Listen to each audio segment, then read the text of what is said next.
Bonjour à tous et bonjour à toutes. Nous revoici pour une nouvelle étude biblique. Alors, je vous invite directement à prendre votre Bible si vous ne l'avez pas déjà devant vous, à pouvoir la mettre devant vous afin de pouvoir lire ce qui va être annoncé et lu ensemble aujourd'hui. Alors, rappelez-vous bien que le verset phare de cette étude biblique, c'est le psaume chapitre 119, verset 105, qui nous dit « Ta parole est une lampe à mes pieds, c'est une lumière sur mon sentier ». Nous savons que c'est en lisant cette parole, mais pas seulement en la lisant, c'est surtout en la lisant, en la comprenant, et en la mettant en pratique que nous allons marcher dans la volonté de Dieu, mais nous savons que c'est cette parole qui va nous éclairer afin de mettre la volonté de Dieu en pratique. D'accord ?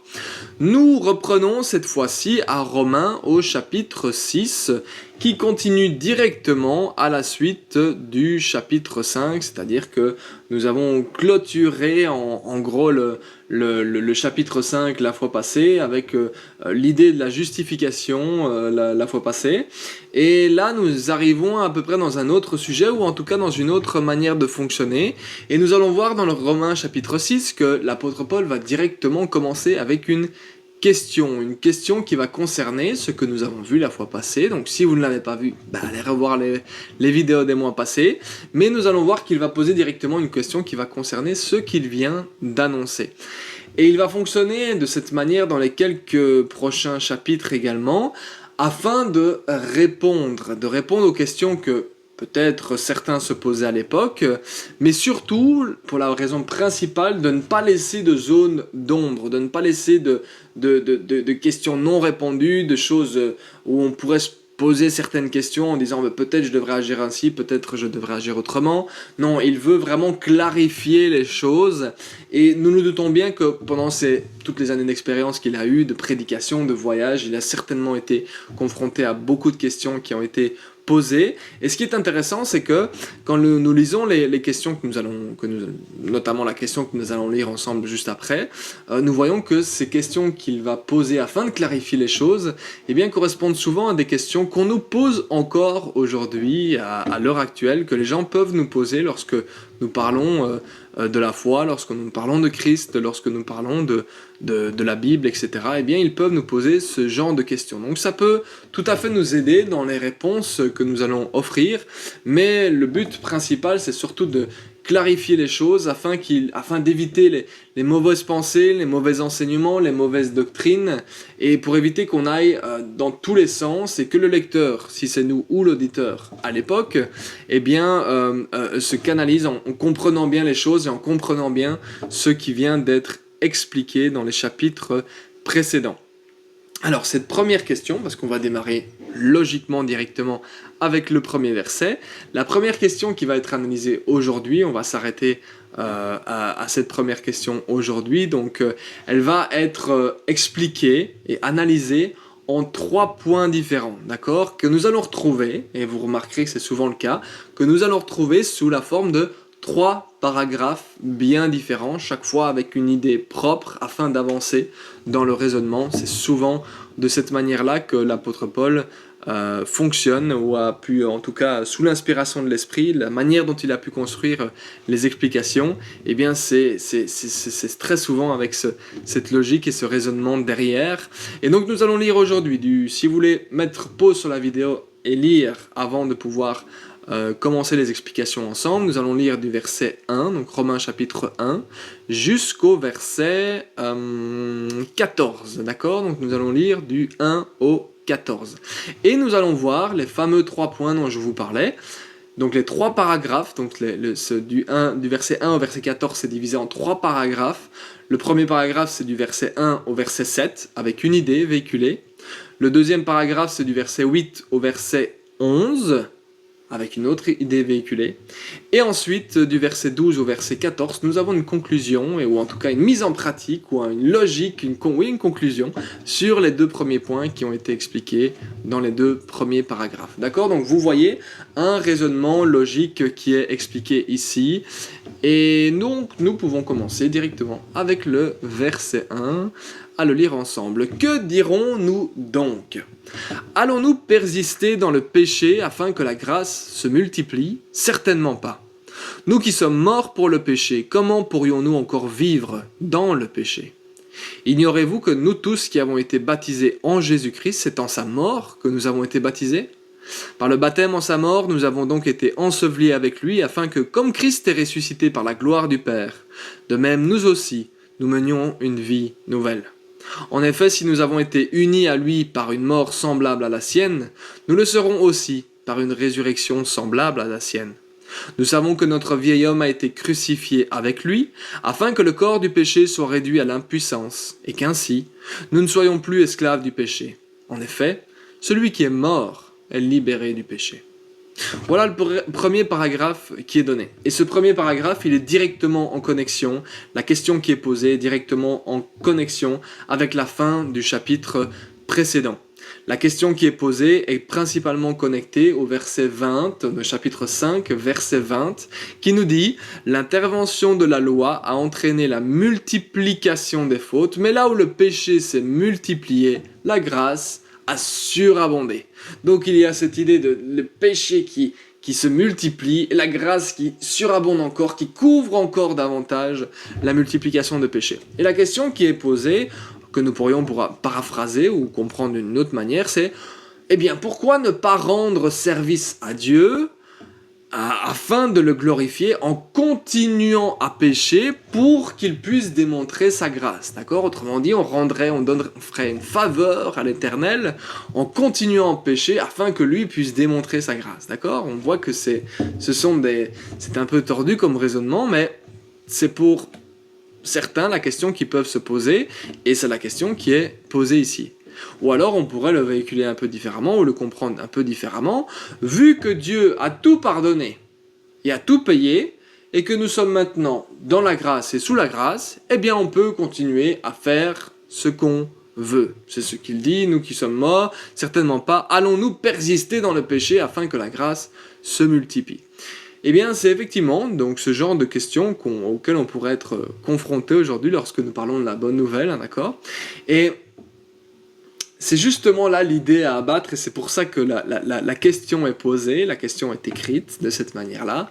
C'est justement pour ça, c'est parce que c'est l'idée à abattre, c'est le fait de penser que nous pourrions rendre une faveur à Dieu en continuant à pécher, ou même quelque part que c'est acceptable, ou que c'est toléré, d'accord, de continuer à vivre comme avant.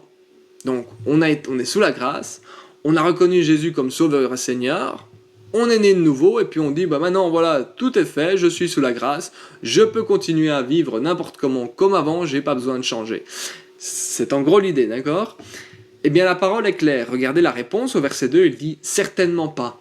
D'accord ? Je ne sais pas comment je pourrais faire plus clair. D'autres traductions vont dire « loin de là ». D'autres traductions vont encore dire ça ne devrait surtout pas être l'idée qui nous passe par la tête, c'est vraiment garder cette pensée loin de vous, d'accord ? Donc beaucoup de traductions pourraient le décrire d'une manière différente, mais clairement la réponse c'est non, d'accord ? Non, non et non, certainement pas, c'est pas du tout ça. Ce qu'il est en train de dire, c'est ce n'est pas du tout ça que j'ai expliqué, d'accord ? Je n'ai pas du tout dit que quelqu'un pouvait continuer à pécher parce qu'il avait été justifié, parce qu'il avait été réconcilié. Maintenant, il peut vivre comme bon lui semble, et c'est toléré par Dieu et acceptable aux yeux de Dieu de vivre n'importe comment. Pas du tout. La question qu'il repose derrière, c'est, attendez, restons logiques, comment quelqu'un qui est mort au péché, c'est-à-dire, très honnêtement, s'il est mort au péché, la mort indique systématiquement une séparation. Donc ça implique toujours, quand il parle de mort, il implique une séparation. Comment est-ce que quelqu'un qui est séparé du péché pourrait y retourner et même presque vivre activement, d'accord, dans le péché ?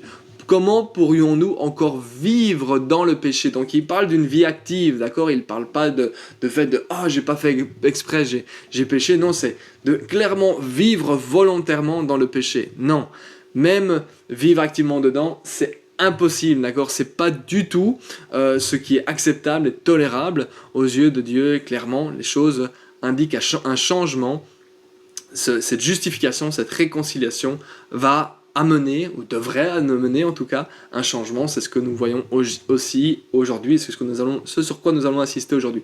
Christ est mort et il est ressuscité, et c'est d'ailleurs le passage que nous venons de lire et ce qui suit, c'est souvent un passage que nous utilisons pour les baptêmes, le baptême d'eau, d'accord? Parce que le baptême d'eau, eh bien, par lequel chacun d'entre nous, normalement en tant qu'enfant de Dieu, en tant que nouveau-né dans la foi, par lequel nous allons passer, eh bien c'est une image, c'est un symbole, mais pas que, d'accord? C'est aussi une déclaration que nous nous joignons à ce que Christ a fait, à ce qu'il a accompli. Il est mort et il est revenu à la vie, d'accord? Donc nous nous joignons à sa mort en étant baptisés, en étant immergés dans l'eau. Et lorsqu'on le ressort de l'eau, l'ancienne vie est supposée rester dans l'eau. Donc la vie du péché, le règne du péché, la puissance du péché reste dans l'eau. Donc l'ancienne vie reste dans l'eau. Et vous voyez, ce qui est intéressant, c'est que les mots qui sont utilisés sont particulièrement forts. Si vous regardez au verset... attendez, je l'ai noté. Nous avons été ensevelis. Au verset 4... Par le baptême en sa mort, nous avons donc été ensevelis avec lui, afin que, comme Christ est ressuscité par la gloire du Père, de même, nous aussi, nous menions une vie nouvelle. Les mots qui sont utilisés sont très forts. Nous avons été ensevelis. Le corps du péché a été mis dans la terre, d'accord? Il est enseveli sous la terre, donc il est dans la terre, et on n'est plus supposé y retourner, d'accord? Vous n'allez pas aller déterrer un corps mort. Je pense que personne n'apprécierait de faire ça. Eh bien, c'est le même principe, d'accord? C'est l'image qui est utilisée. Le corps du péché, il a été enterré, il a été enseveli. Vous n'allez pas aller le déterrer. Nous n'allons pas aller le déterrer, d'accord? Donc, c'est vraiment ce principe-là qui est véhiculé dans ces explications. C'est ça que les mots sont forts. Nous avons été ensevelis en Christ. Ce vieil homme, ce vieux corps, avec toutes ses manières d'agir, il a été crucifié, il a été enseveli, il est mort et donc nous en sommes séparés, pleinement séparés. Donc la puissance du péché a été anéantie, il a été rendu impuissant, ce corps du péché il a été rendu impuissant et nous ne sommes plus, étant donné qu'il est impuissant, il n'exerce plus de puissance sur nous, nous ne sommes plus obligés de faire ce que lui veut. Il ne règne plus sur nous, il n'a plus une oppression sur nous, nous ne sommes plus obligés de faire ce que lui veut. Nous en sommes séparés, d'accord? Et nous en avons été libérés. C'est ce qu'il dit, en effet, celui qui est mort, donc il en est séparé. Si on en est séparé, on en est libéré. On n'est plus contraint de pécher, d'accord? Donc c'est bien ce qu'il dit, il y a une séparation, il y a une mort, le corps a été enseveli. Donc, clairement, l'idée dans ce premier paragraphe, en répondant à cette question et en continuant à les développer, c'est d'insister sur le fait et sur le point de la mort. Dans l'union avec Christ, il y a la mort du vieil homme et de toutes ses anciennes mauvaises manières d'agir. Et par après, et c'est ce vers quoi nous allons au verset 8, nous sommes aussi amenés, c'est ce que nous voyons au verset 4, à la fin du verset 4, nous voyons que nous sommes aussi amenés à être unis à Christ, non seulement dans la mort, dans la mise à mort, dans la crucifixion du corps, dans la mise à mort, dans l'ensevelissement du mort du corps, mais nous sommes aussi unis à lui dans sa vie, dans sa résurrection, et nous sommes amenés à vivre une nouvelle vie, à vivre d'une nouvelle manière. D'accord? Donc nous voyons ce premier paragraphe qui va insister sur le principe non, attendez, vous ne pouvez pas vivre, vous pouvez plus vivre comme avant. Pourquoi? Mais comment est-ce que vous seriez capable de vivre comme avant vu que votre avant il est mort? D'accord? Donc c'est ça l'idée, si on la résume en quelques points. Pas possible d'y retourner, elle est ensevelie, vous ne savez plus, vous en êtes séparés. Donc n'y retournez plus, non, on n'est plus supposé vivre comme avant. Mais ok, comment allons-nous vivre alors vu que nous sommes séparés? Eh bien c'est ce que nous venons de lire, et c'est ce que nous allons voir au verset 8 jusqu'au verset 11, c'est le deuxième paragraphe, avec l'avancement dans le raisonnement, la deuxième idée qui nous dit « Or, si nous sommes morts avec Christ, nous croyons que nous vivrons aussi avec lui. Car nous savons que Christ ressuscité ne meurt plus. La mort n'a plus de pouvoir sur lui. Christ est mort, et c'est pour le péché qu'il est mort une fois pour toutes. Maintenant qu'il est vivant, c'est pour Dieu qu'il vit. De la même manière, vous aussi, considérez-vous comme mort pour le péché et comme vivant pour Dieu en Jésus-Christ, notre Seigneur. Christ n'est pas juste mort sur la croix, c'est ce que nous venons de dire, il est aussi ressuscité. Donc en nous unissant à lui, nous ne nous unissons pas seulement à sa mort, nous nous unissons aussi à sa mort, mais pas seulement à sa mort, nous nous unissons aussi à sa vie et à sa résurrection. Et ce qui est vraiment particulier, et je ne sais pas si vous l'avez remarqué, c'est les versets 9 et les versets 10 qui sont tellement puissants dans ce qu'ils peuvent dire.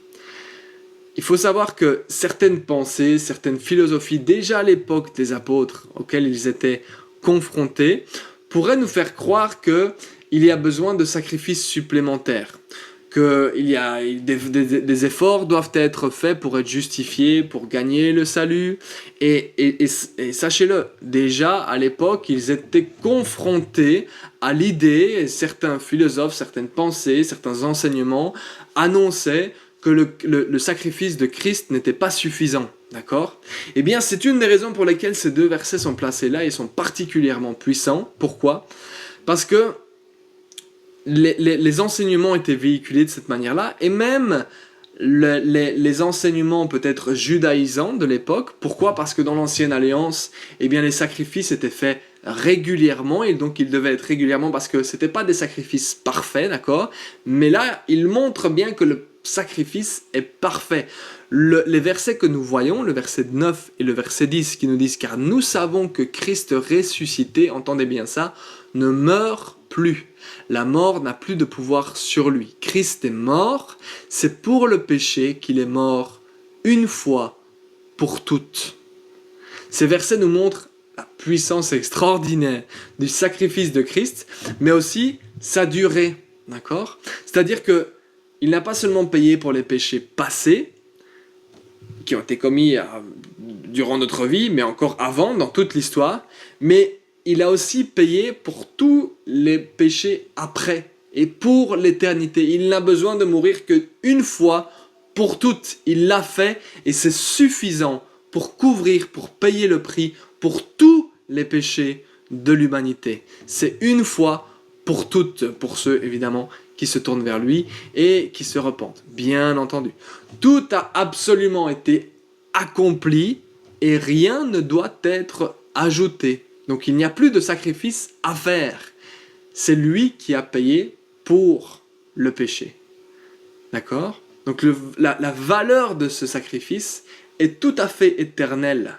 Le sacrifice de Christ reste et sa valeur reste suffisante pour couvrir les péchés, le péché ou les péchés de l'humanité. D'accord ?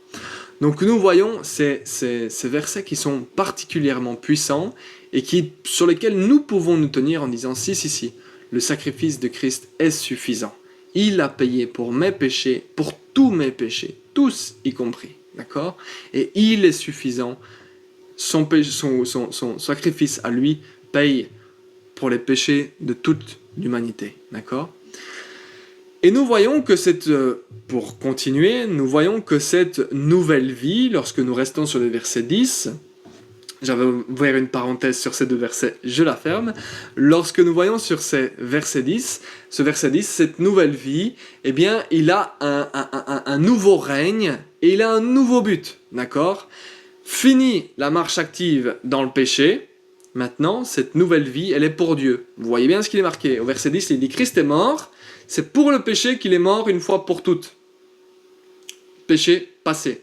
Maintenant qu'il est vivant, il ne vit plus pour le péché, il ne vit plus pour lui-même. Il vit pour qui ? Il vit pour Dieu. Il y a un nouveau règne, un nouveau roi installé sur le roi. Le règne, ce n'est plus le règne du péché qui règne sur nos vies, mais il y a un nouveau roi. C'est Dieu. Et il est le roi de notre vie et c'est pour lui que nous vivons dorénavant. D'accord? Nous voyons qu'il y a ce nouveau règne, et avec ce nouveau règne, cette nouvelle volonté, avec cette nouvelle volonté, ce nouveau but également, cette nouvelle fin, ce nouveau commencement, ce nouveau fin. D'accord? Donc nous voyons clairement dans le verset 10 cette opposition entre les deux. La mort de Christ a été pour le péché, maintenant sa nouvelle vie est pour Dieu. Et c'est le même cas, évidemment, pour chacun d'entre nous, parce que c'est ce que nous voyons. Au verset 11, il le ramène à nous, d'accord? Il dit maintenant, regardez-vous, considérez-vous. Donc le verset 11 va nous encourager à nous voir même nous-mêmes d'une nouvelle manière. Regardons-nous comme étant unis à Christ, c'est-à-dire comme étant morts à l'ancienne vie, à l'ancienne manière d'agir, et vivant désormais pleinement pour Dieu. Il y a une ancienne vie avec un ancien but, avec un ancien intérêt. Il y a une nouvelle vie avec un nouveau but, avec un nouvel intérêt, avec un nouveau règne. C'est celui de Dieu sur notre vie. D'accord? Vous voyez vraiment bien ces deux points. Donc nous finissons ce deuxième paragraphe avec le verset 11, où nous voyons le premier qui parle de la mort. Il insiste sur le principe que nous sommes morts. Dans le deuxième paragraphe, il insiste sur le fait que nous sommes vivants, et cette fois-ci nous sommes vivants, nous sommes morts au péché, le règne du péché est fini. Maintenant que nous sommes morts au péché, nous sommes vivants pour qui? Eh bien pour Dieu, parce que nous nous unissons également à la résurrection de Christ pour Dieu, et donc nous sommes morts au péché, et nous sommes vivants pour Dieu. Nous voyons les deux paragraphes qui se suivent l'un après l'autre. D'accord? Et nous arrivons donc sur cette conclusion, au verset 12. Pourquoi est-ce que je dis conclusion? Parce que nous voyons qu'il dit que le péché ne règne donc. Le donc, le fameux donc, il nous dit, en fait, c'est par conséquent. D'accord? Donc, on va lire le verset 12 jusqu'au 14, et ensuite, on explique ça ensemble, et on voit ça ensemble. Que le péché ne règne donc plus dans votre corps mortel, pour vous soumettre à lui par ses désirs. Ne mettez plus vos membres au service du péché comme des instruments de l'injustice, mais au contraire. Livrez-vous vous-même à Dieu comme des morts revenus à la vie, et mettez vos membres à son service comme des instruments de la justice. En effet, le péché n'aura pas de pouvoir sur vous, puisque vous n'êtes plus sous la loi, mais sous la grâce. Nous voyons ce fameux donc. Ce donc, c'est par conséquent. D'accord? Ça dépend des traductions. Donc, ce fameux donc et ce fameux par conséquent, il nous dit, maintenant que vous comprenez les deux premiers points, maintenant que vous avez les deux premiers points en tête, maintenant que je vous ai posé la question et que je vous ai expliqué les deux premiers points comme quoi vous êtes mort, et comme quoi, mort au péché bien entendu, et que vous êtes vivant pour Dieu, eh bien voilà comment vous devez agir. C'est le donc qui marque une conclusion, c'est maintenant que vous avez compris les deux premiers points, voilà ce que vous devez faire. D'accord? Donc on arrive sur une conclusion tout à fait pratique. Et il est question, dans cette conclusion, par rapport à cette question, on verra qu'au verset 5, le mois prochain, on passera à la question suivante, mais il y a une conclusion sur cette première question d'abord. Il est question de règne, ce qui est particulièrement intéressant.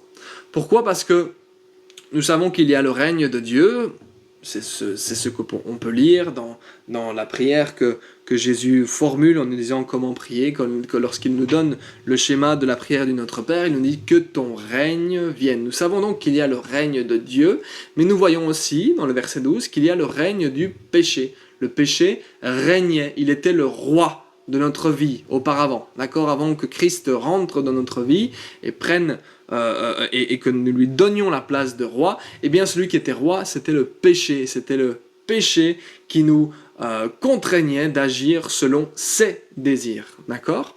Donc, nous voyons qu'il y a ce principe de règne, nous savons qu'il y a le règne de Dieu, mais nous voyons aussi qu'il y a le règne du péché. Rappelez-vous, s'il y a règne, il y a roi, d'accord?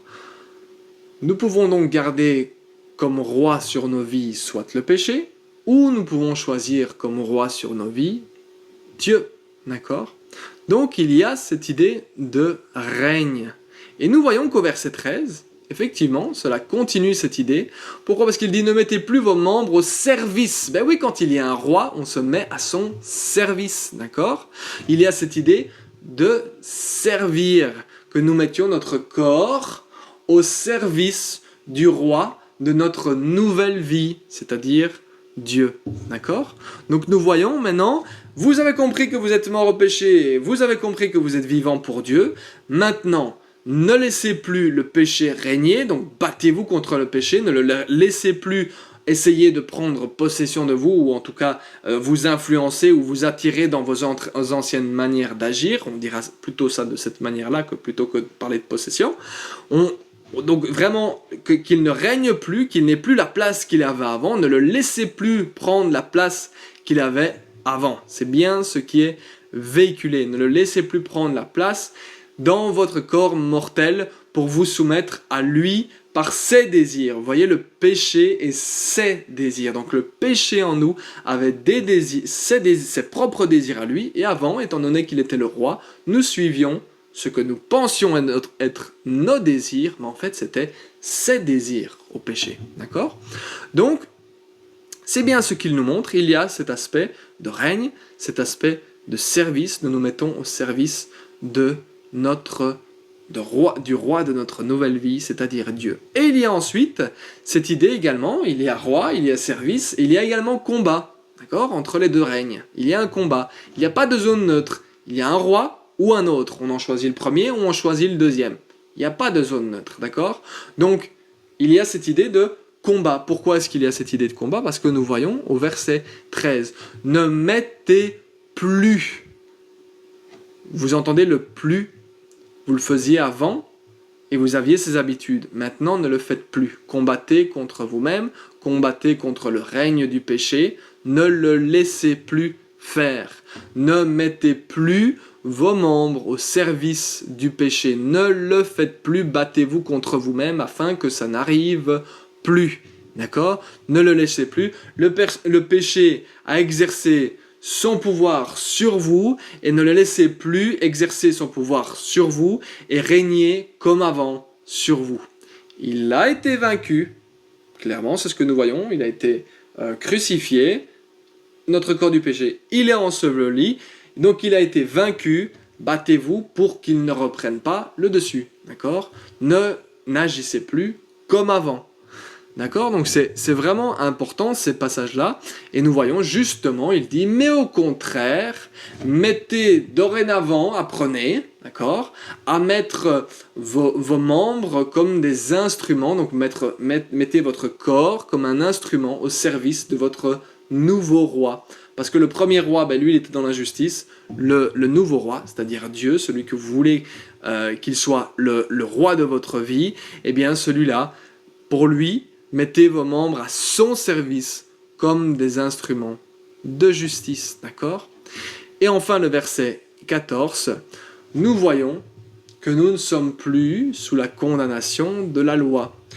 Christ a payé la dette, parce que vous savez que là où il y a péché, la loi déclare qu'il y a que cette dette du péché, eh bien le péché mérite la mort, et donc c'était cette dette que nous avions envers Dieu de mourir, d'accord, d'offrir notre propre sang pour payer pour le péché, eh bien c'est Christ qui l'a fait. Donc nous ne sommes plus sous cette condamnation de la loi, c'est bien ce qu'il nous dit. Le péché n'aura plus de pouvoir sur vous, puisque vous n'êtes plus sous la loi, mais sous la grâce. Nous ne sommes plus sous la condamnation de la loi, notre dette a été payée par Christ, et en lui, nous marchons dans cette nouvelle alliance avec Dieu, d'accord, avec Dieu et pour Dieu, où le péché n'est plus le roi, mais parce que Christ a mis à mort sa puissance sur nous, il n'est plus le roi parce que Christ a mis à mort sa puissance sur nous. Nous sommes donc désormais capables, d'accord, de lui dire non. Il n'exerce plus une puissance sur nous. Il n'est plus le roi de notre vie. Nous sommes donc capables de dire non, je ne veux pas faire ça, je ne veux pas répondre à tes désirs, que nous croyons être nos désirs, mais en fait qui sont les désirs du péché. Il a été rendu impuissant à la croix lorsqu'il a été crucifié et que Christ est mort pour nous. Eh bien, à ce moment-là, nous sommes capables de dire non, je ne veux pas répondre à tes désirs, aux désirs du règne, du péché et du corps du péché. Nous sommes capables de lui dire non, et nous sommes capables de vivre une nouvelle vie à l'image de ce que notre nouveau roi désire. Nous ne sommes plus sous la loi, mais sous la grâce. Le péché n'aura pas de pouvoir sur vous. d'accord? Il a été crucifié, il est mort, nous vivons une vie nouvelle, nous pouvons lui dire non et nous pouvons vivre dans cette nouvelle vie. Amen. Donc nous voyons, en conclusion, nous voyons ces 3 étapes qui sont bien expliquées, ces 3 paragraphes bien distincts les uns des autres, qui nous montrent que nous sommes morts au péché, que nous sommes vivants en Christ, vivants pour Dieu. Et la conclusion des deux, eh bien, c'est de dire, ok, maintenant que vous savez ces 2 choses, eh bien, mettez-le en pratique, changez, ne laissez plus le péché régner comme auparavant. Mais mettez toutes vos forces en place, disciplinez-vous afin de crucifier le corps du péché, afin de le mettre à mort. Mourrez à vous-même, c'est le message qui est véhiculé. Mourrez à vous-même, mettez tout en place, disciplinez-vous afin que cela n'arrive plus. Ne le laissez pas reprendre le pouvoir qu'il avait parce que son pouvoir a été mis à mort par Christ sur la croix. Les 3 étapes que nous voyons là, eh bien c'est les 3 étapes qui vont représenter le principe de la sanctification.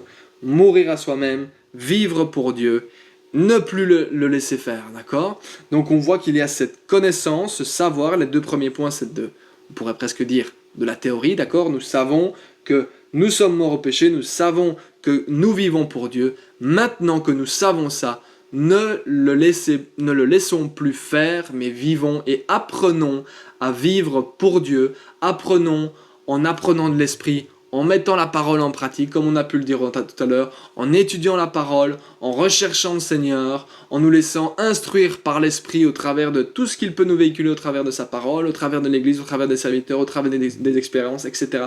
Il va nous ouvrir la pensée afin de nous apprendre à mettre en pratique ce qui est écrit. Il va nous apprendre à faire exactement ce qui est écrit, c'est-à-dire à mettre nos membres à son service comme des instruments de la justice. C'est ça que le Saint-Esprit nous apprend, c'est pour ça qu'il nous ouvre les yeux, afin de bien comprendre que nous sommes morts au péché. Il nous ouvre les yeux afin de bien comprendre que nous avons une nouvelle vie en Christ, et il va nous enseigner, il va nous apprendre au travers de toutes les situations possibles et imaginables à mettre nos membres au service comme instruments, ou plutôt nos membres à son service comme des instruments de justice. D'accord? C'est ça, cet apprentissage, c'est ça, cette sanctification. C'est de cela que l'Épître aux Thessaloniciens nous parle lorsqu'il parle de progression dans la sainteté. C'est d'apprendre de plus en plus, avec l'aide du Seigneur bien entendu, parce que tout seul, eh bien, nous ne sommes capables de rien, mais avec lui, parce que c'est lui qui nous apprend, parce que c'est lui qui nous ouvre les yeux, parce que c'est lui qui nous montre les choses, parce que c'est lui qui nous donne les opportunités, parce que c'est lui qui nous permet d'agir, parce que c'est lui qui nous a libérés, c'est lui qui nous donne la nouvelle vie, et c'est lui qui place en nous ce désir de le rechercher.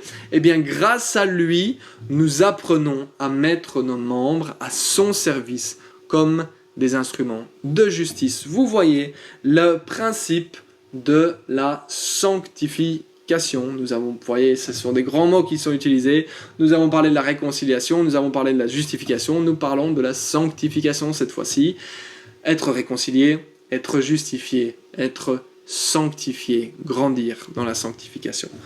En conclusion, si nous reprenons la fameuse question qui a été posée, allons-nous persister dans le péché afin que la grâce se multiplie? La réponse est un grand non. Le chrétien de base est amené à vivre différemment d'avant. Point barre. D'accord? Il est mort au péché, il vit pour Dieu. Maintenant, qu'il ne se laisse plus avoir en retournant sous le règne du péché, mais qu'il apprenne à vivre pour Dieu.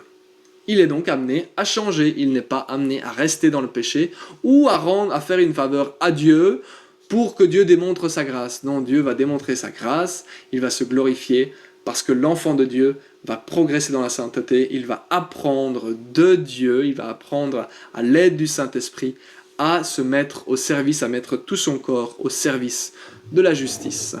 Voilà pour aujourd'hui.